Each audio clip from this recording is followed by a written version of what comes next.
ఒక పెద్ద ముఖ్య సమస్య కడప నియోజకవర్గానికి అక్రమ నిర్మాణాలు. ఎక్కడ పడితే అక్కడ ఏ విధమైన పర్మిషన్స్ లేకుండా నిర్మాణాలు చేపట్టడం అనేది దాన్ని కంట్రోల్ చేసుకోవాల్సిన అవసరం ఉంది. వీళ్ళు రోడ్లు ఎంక్రోచ్ చేసుకోవడం వల్ల ఈ కాలువల పరిస్థితిని దెబ్బతీస్తున్నారు.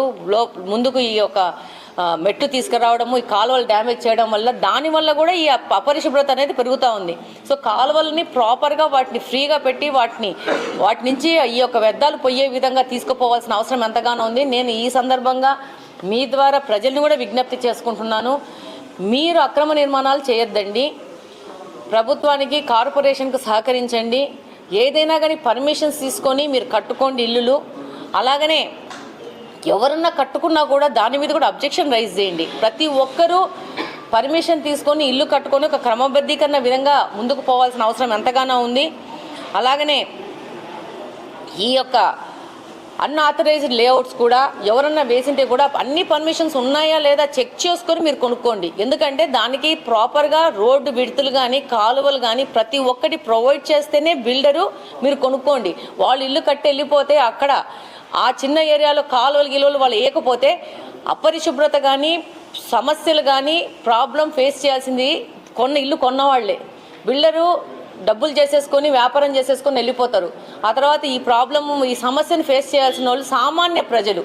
సో ఈ సందర్భంగా తెలియజేస్తున్నాను, అన్ఆథరైజ్డ్ లేఅవుట్స్లో మాత్రము మీరెవరు కొనొద్దండి. మీరు కట్టాలని సొంతంగా కట్టుకునేది కూడా పర్మిషన్స్ తీసుకొని కార్పొరేషన్ నిబంధనలకు అనుగుణంగా కట్టుకోండి. ప్రతి ఒక్కరూ ఎక్కడికక్కడ ఫుల్ కట్టేసేసేసుకొని కాలువలకు స్థలాలు లేకుండా, ట్రాన్స్ఫార్మర్స్కి స్థలాలు లేకుండా ఆ ట్రాన్స్ఫార్మర్లు తీసుకొచ్చి రోడ్డు మీద పెట్టేసి ఆ ట్రాన్స్ఫార్మర్ కాలువలు దింపేసి కట్టేస్తున్నారు. దానివల్ల మనకే సమస్యలు వస్తున్నాయి. దీని ప్రకారం కూడా ప్రజలు మనం అందరం కలిసి చేయూతగా దీన్ని ముందుకు తీసుకుపోవాల్సిన అవసరం ఉంది. అలాగనే ఆదాయ పన్నుకు సంబంధించిన ట్యాక్సెస్ సంబంధించింది కూడా ఏ విధమైన షార్ట్ మెథడ్ ఎదుక్కోకండి.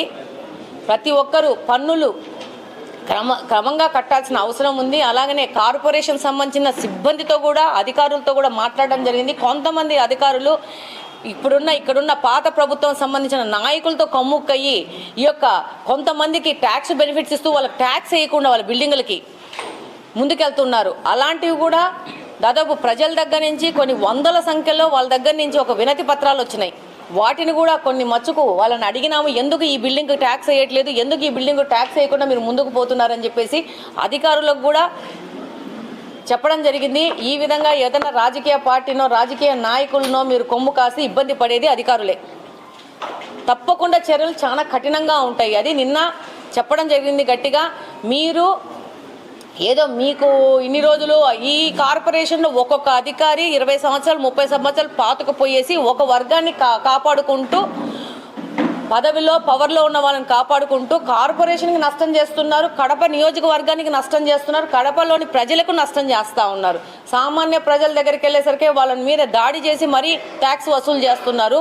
పెద్ద వాళ్ళు నాయకులు, పెద్ద సపోర్ట్ ఉన్న వాళ్ళు, పవర్ సపోర్ట్ ఉన్న వాళ్ళకి మాత్రము చక్కగా వేవ్ చేసేసి వాళ్ళకి ట్యాక్స్లు అనేది ఏమి వేయకుండా మాఫీ చేసుకుంటా అసలు ఆ బిల్డింగ్కి ట్యాక్స్లే వేయకుండా పరిస్థితులు కూడా ఈరోజు కడపలో ఉన్నాయి. అసలు అలాంటి వాటిలన్నింటినీ ఇప్పుడు కంప్లీట్గా 1 మంత్ టైం ఇచ్చినాము. ఏ బిల్డింగ్లకి ఇంకా ట్యాక్స్లు వేయలేదు, ఏ బిల్డింగులని వీళ్ళను మాఫీ చేసేసి పక్కకు దొబ్బినందుకు అధికారుల మీద కూడా చర్యలు ఉంటాయని ఈ సందర్భంగా తెలియజేయడం జరిగింది.